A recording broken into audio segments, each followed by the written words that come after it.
Mis padres me rechazaron. 11 días después del funeral de mi esposo. Mis suegros nos recibieron esa misma noche. Años después, vendí el rancho por $100. Firmé la escritura para devolvérsela a mis suegros y dejé que mis padres lo vieran desde la primera fila. Mi madre lo dijo sin mirar el auto. Tienes que arreglar tu vida, Beth. No puedo encargarme de tus problemas en este momento. 11 días después de enterrar a mi esposo, 2 niños de 1 año atados en asientos de auto en mi camioneta al pie de su entrada. $412 en mi cuenta corriente, lo cual sabía exactamente porque lo conté esa mañana en el estacionamiento de la gasolinera. De la misma manera en que cuentas las cosas cuando tus manos necesitan hacer algo y tu cerebro ha dejado de funcionar bien. Había manejado 6 horas para llegar a ese porche. Empaqué lo que pude. Me repetí todo el camino que ella diría que sí. Porque, ¿qué más te dices cuando no tienes a dónde ir y la persona al final del camino es tu madre? Ella me miró mientras yo estaba ahí parada. Me miró sin decir nada. Luego ella volvió a entrar y la luz del porche se apagó y me quedé de pie en la oscuridad por un momento, con el sonido de las cigarras y la carretera lejana y 2 bebés que aún no sabían que el mundo no sería lo que yo les había prometido. Llevé las sillas de auto de regreso a la camioneta, las 2.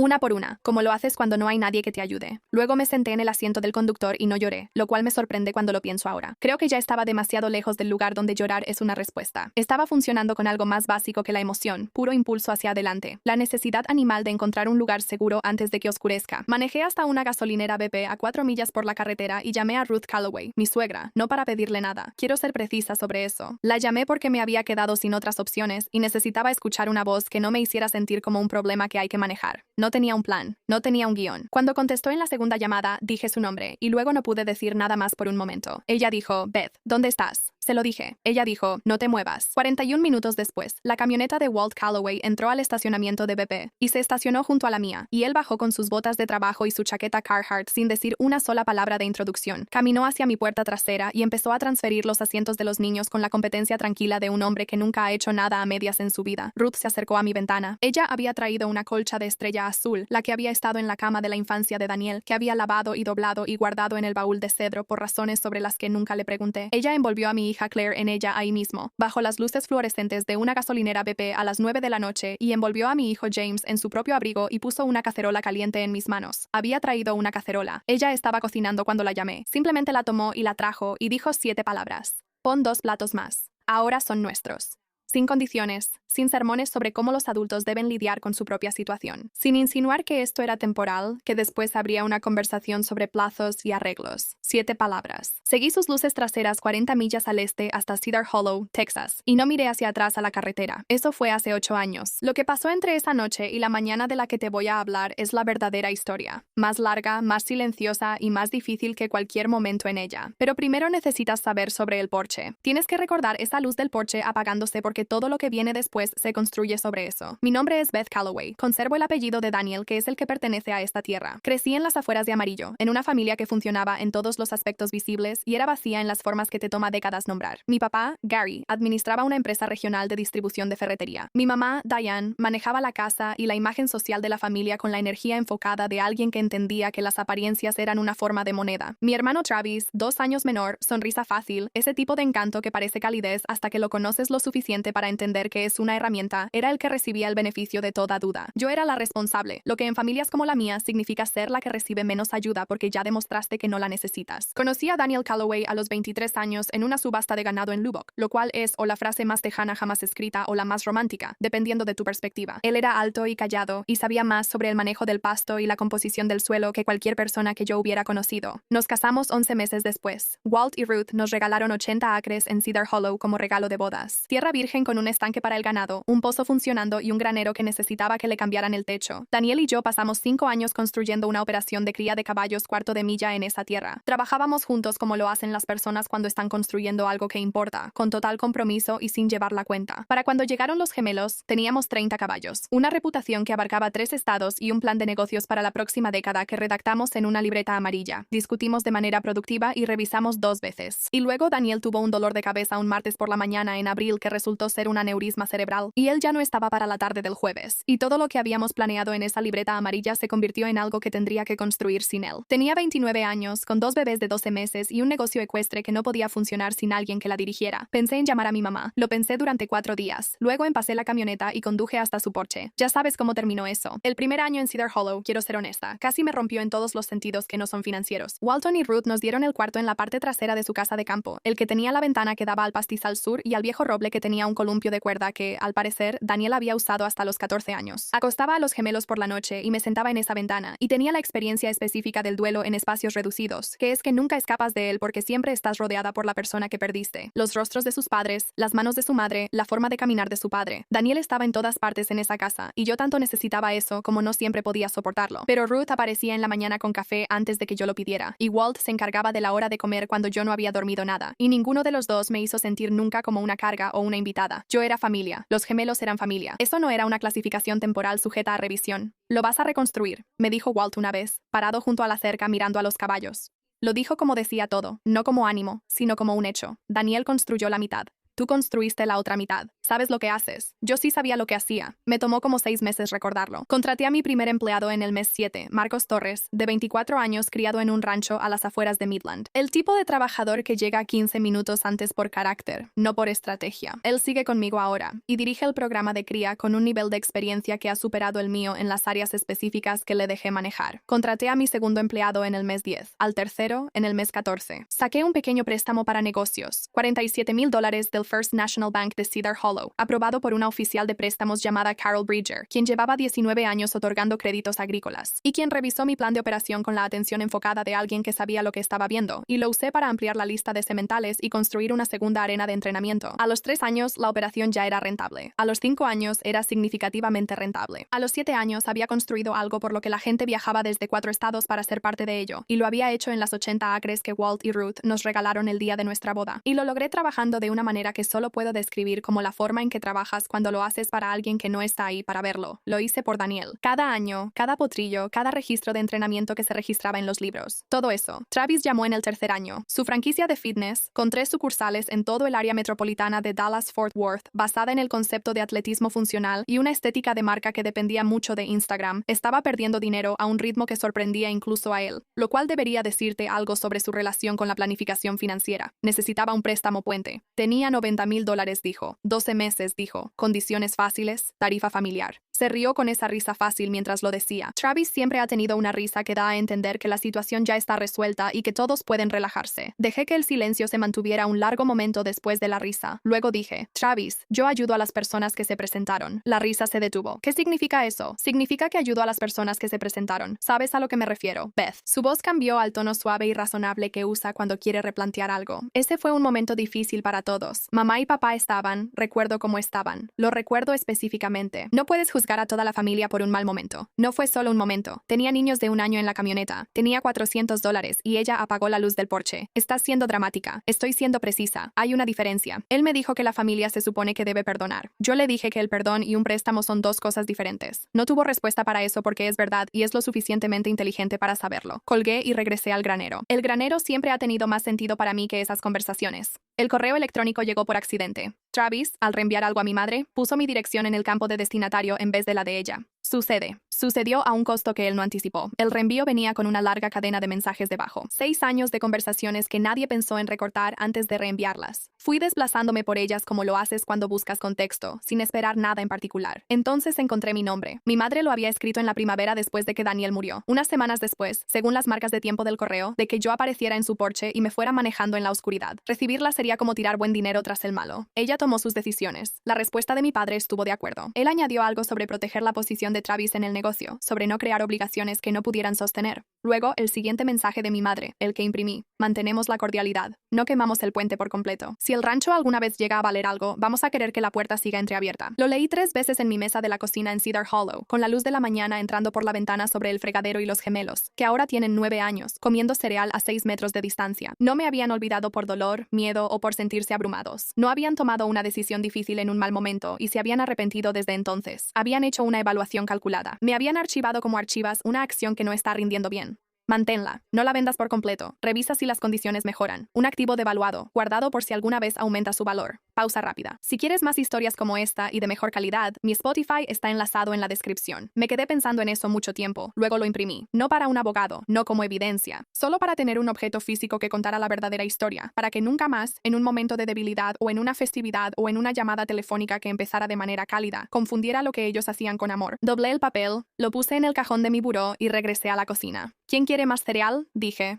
Necesito contarte sobre la oferta, porque no salió de la nada y no pasó rápido. Para el 7º año, Callaway Quarter Horse Operation en Cedar Hollow, Texas, tenía 43 caballos en programa activo, una lista de espera para servicios de cría de 18 meses y un historial de entrenamiento que había producido 9 clasificados para el show mundial de la ACHA. Habían escrito sobre nosotras 2 veces en la revista Quarter Horse News y en un reportaje del Wall Street Journal sobre operaciones agrícolas boutique, que fue la fuente de más llamadas telefónicas de las que yo estaba preparada para recibir. Una de esas llamadas vino de un grupo de desarrollo de Dallas, Meridian Land Partners, representado por un abogado inmobiliario llamado Jonathan Hale, quien había estado haciendo adquisiciones agrícolas durante 22 años. Estaban armando un desarrollo de conservación y lujo ecuestre en el Hill Country de Texas y querían anclarlo con una operación consolidada con marca reconocida. Jonathan Hale me llamó un jueves por la tarde en octubre. Era mesurado y directo, y claramente estaba acostumbrado a conversaciones donde ambas partes entendían lo que estaban haciendo. Dijo que Meridian estaba preparado para hacer una oferta seria por la operación y el terreno. Me preguntó si estaba dispuesta a conversar. Le dije que estaba abierta a recibir información, no a tomar una decisión, información. Lo que siguió fueron 4 meses de vida diligencia, 3 rondas de negociación y muchas horas con mi abogada, Patricia Reyes de Reyes Agricultural Law en Austin. 30 años de experiencia. La persona más inteligente con la que he trabajado en cualquier ámbito profesional. Luego pasé diciembre sin dormir. Patricia Reyes es el tipo de abogada que no celebra hasta que todo está firmado y financiado y tampoco me dejó celebrar antes de tiempo. Ella revisó cada cláusula del acuerdo de adquisición con la minuciosidad metódica de alguien que ha visto demasiados buenos tratos desmoronarse en los detalles, y se opuso a 3 disposiciones que habrían creado obligaciones operativas continuas que yo no quería y al final logró que las reestructuraran. La cifra final fue de $100 millones. Firmé los documentos un miércoles por la mañana en la oficina de Patricia en Austin. Ella me entregó una pluma. Firmé mi nombre en 4 lugares, y luego nos sentamos en su sala de juntas y ella sirvió 2 vasos de un whisky que guardaba en su cajón inferior. Para los cierres, dijo, construiste algo extraordinario. Pensé en Daniel. Pensé en Walt y Ruth en el estacionamiento de BP. Pensé en la luz del porche. Dije, mucha gente lo construyó. Antes de la celebración, antes de la prensa, antes de todo lo que vino después. Pasé la semana entre la firma y el anuncio público en la oficina de Patricia Reyes y en la oficina de Thomas Wicker, abogado de fideicomisos y herencias. Con 34 años de experiencia, la persona a la que Patricia me refirió para el trabajo estructural que necesitaba hacer antes de que alguien supiera la cifra. 3 documentos. El primero, un fideicomiso irrevocable para Clary James, capitalizado y estructurado de manera que ningún mecanismo legal, ninguna demanda, ningún reclamo, ninguna distribución ordenada por la corte pudiera alcanzarlo. Thomas Wicker había creado fideicomisos para personas que intentaban proteger sus activos de desafíos legales sofisticados. Él construyó el mío en 2 semanas y me dijo que, en su opinión profesional, era lo más hermético que podía hacerlo. Lo firmé un viernes por la tarde y sentí que algo se liberaba en mi pecho que no sabía que estaba contenido. El segundo, una escritura. Las 80 hectáreas originales que Walt y Ruth Callaway nos habían dado a Daniel y a mí como regalo de bodas, la tierra sobre la que se había construido toda la operación, la tierra que técnicamente era mía como parte de los ingresos de la adquisición una vez que Meridian tomó posesión de la superficie ampliada, se la devolví a Walt y Ruth, libre de gravámenes, con un convenio restrictivo que impedía la venta futura y un fideicomiso adjunto que financiaría el mantenimiento, los impuestos y cualquier gasto de vida que necesitaran por el resto de sus vidas. Ruth tenía 67 años.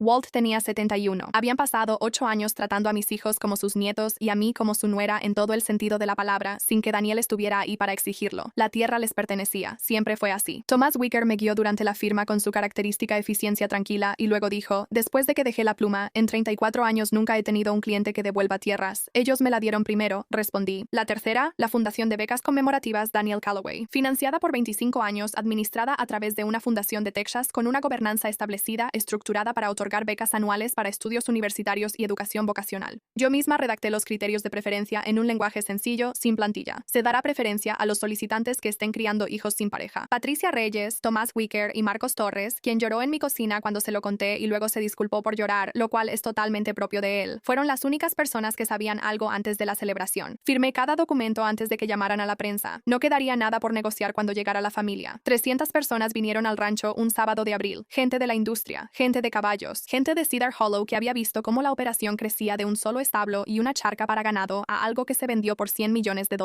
Walt y Ruth estaban ahí. Ruth con el vestido azul que usaba para ir a la iglesia en Pascua. Walt con sus buenas botas y una chaqueta que nunca le había visto antes. Parados al borde de la multitud con el orgullo desconcertado de quienes no están acostumbrados a ser el centro de un evento. Mi familia vino sin invitación. Lo digo claramente porque es la verdad. Había una lista de invitados. Sus nombres no estaban en ella. De todos modos, manejaron 4 horas desde Amarillo, lo cual te dice algo sobre su relación fascinación con el concepto de una invitación. Mi mamá llegó con su buen abrigo, el gris oscuro que reserva para ocasiones que ella ha decidido que son lo suficientemente importantes para su presencia. Ella se movía entre la gente cerca de la entrada con una técnica específica que reconocí de cada evento de mi infancia, moviéndose entre grupos de desconocidos, acercándose a cualquiera que pareciera importante, diciendo quién era antes de que se lo preguntaran. La mamá de Beth, tan orgullosa de ella, siempre supimos que tenía ese talento. Travis encontró un lugar cerca de la cámara de prensa. Lo vi hablar con un periodista del Austin American Statesman, un reportero llamado Kevin Marsh, que había venido para cubrir el anuncio de la adquisición, y vi a Travis describir el sacrificio de la familia, la estructura de apoyo, la base que habían proporcionado. Mi papá iba detrás de ellos, sin participar del todo, pero tampoco completamente aparte. Una vez me miró a través de la multitud y luego apartó la vista. Siempre ha preferido la tierra antes que a mí. Incluso entonces, al final de todo, frente a todos, eligió la tierra. Se sentaron en la primera fila para el programa, en los asientos del centro, el lugar de la familia en una ceremonia, con la confianza de quienes nunca han cuestionado su derecho a ocupar el mejor lugar disponible. Mi madre levantó la mano en un pequeño saludo cuando vio que la miraba. Volví a mirar mis tarjetas de notas. Subí los escalones al escenario y miré a 300 personas, Walt y Ruth cerca del fondo, Tomás Wicker y Patricia Reyes en una mesa a la izquierda, Marcos Torres con su familia, su hija en su regazo, su esposa a su lado, gente de Cedar Hollow que había traído guisos cuando Daniel murió y que nunca dejó de tratarme como una vecina. Mis hijos, Clara y Jaime, de 9 años, sentados en asientos reservados en la tercera fila con la mano de Ruth sobre el hombro de Clara, y en la primera fila, 3 rostros que reconocí. Agradecí a las personas que habían venido. No usé esa frase de manera abstracta. La usé específicamente, tal como lo sentía, describiendo un estacionamiento de BP en Cedar Hollow en una noche de septiembre hace 8 años, y a un hombre cambiando asientos de auto con botas de trabajo y a una mujer envolviendo a un bebé en una colcha azul con estrellas bajo luces fluorescentes. Dije el nombre de la fundación en voz alta. Daniel Calloway, 20 pies de alto detrás de mí en la pancarta, su nombre en el lugar al que pertenecía.